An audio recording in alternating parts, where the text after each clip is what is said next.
immediately wakes her mom up. She shows her mom's like, oh no. She jumps out of bed, every light goes on, runs downstairs to confront this person who's apparently in their apartment, but he's not there. The mother ultimately decides, after not finding anything, that, he's not here. We didn't hear anybody come in the house.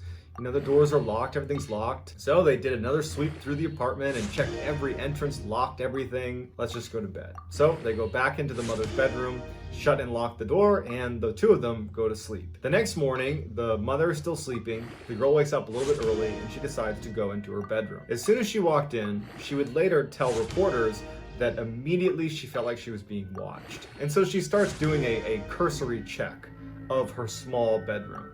She, pulls the door aside, looks behind the door. She opens her closet, pulls her clothes aside, looking around, there's no one in there. And she's thinking to herself, that boy got to my head and I'm psyching myself out. She looks down at her bed, and she used to keep all of her shoes lined up next to her bed. And she was really OCD about how she organized her shoes.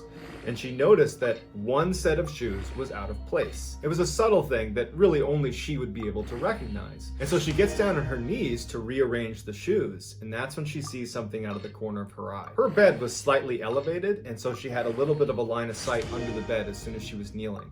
And under the bed is a face. And it's the face of the boy who had said, I'm outside your house, and he's the same one who said, I'm in your house. And he's smiling up at her, and he's clutching his phone, looking at her. She runs out of the room. She runs to her mom's room and says, he's in there, he's in there.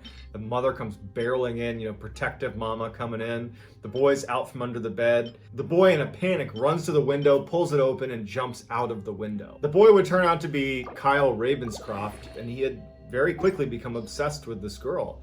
And he just wanted to be close to her. And so when she got that text message, hey, come look out your window, he was hiding. And when she went into her mom's room, he could actually see her go into the mom's room